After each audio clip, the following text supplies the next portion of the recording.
Salam Media Sriwijaya. Baru-baru ini pihak debt collector yang didampingi kuasa hukumnya, Firdaus Soiwo tak terima lantaran laporannya ditolak oleh pihak Kapolda Metro Jaya.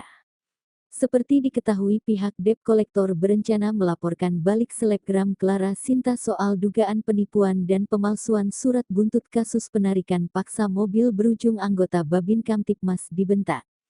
Seperti diberitakan sebelumnya, Kapolda Metro Jaya Irjen Fadil Imran berencana tak akan menerima pelaporan dari pihak debt collector ke selebgram Clara Sinta. Kuasa hukum debt collector, Firdaus Soiwobo mengancam akan mengadukan Irjen Fadil Imran ke Propam jika tak menerima laporan mereka. Firdaus mengatakan Irjen Fadil Imran bukan hakim. Menurutnya, Fadil tak bisa menolak laporannya. Loh nggak bisa dong, nggak bisa, Kapolda itu bukan penentu, bukan hakim, Kapolda itu 4 pilar sama seperti saya, yang menjalankan administrasi hukum pidana. Tidak boleh Kapolda itu seakan-akan berlaku seperti hakim.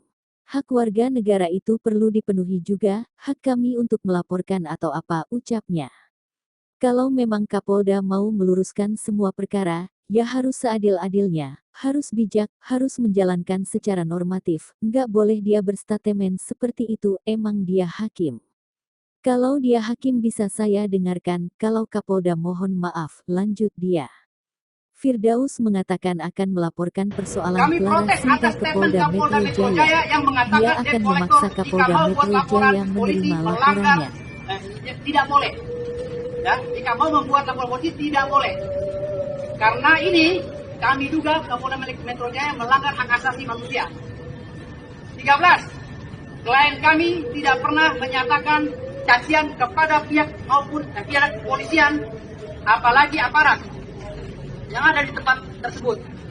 Yang ada hanyalah suara yang bernada tinggi yang mengarahkan Clara Sinta untuk pergi ke kantor NSC menyelesaikan permasalahan tersebut.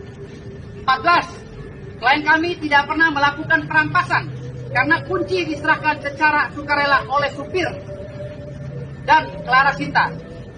15. Klien kami tidak pernah berkata untuk membunuh supir, mengancam supir jika tidak memberikan kunci. Dan klien kami juga banyak lagi ya dalam proses ini setelah dituduh melakukan perbuatan sementara buktinya tidak ada. Itulah pembelaan dari kami dan silakan lanjutkan. Oke. Itu aja kurang lebihnya, terima kasih. Inilah isi surat yang akan kami ajukan karena hari ini kami baru bertemu. Jadi itu poin-poin kami. Jadi kami tidak terima dan kami minta kepada Kapolda Metro Jaya untuk segera melakukan gelar perkara dan segera memutuskan mau dibawa kemana kasus ini. Karena ini kasus sumir, cacat formil menurut kami. Terima kasih. Assalamualaikum warahmatullahi wabarakatuh. Baik, Pak.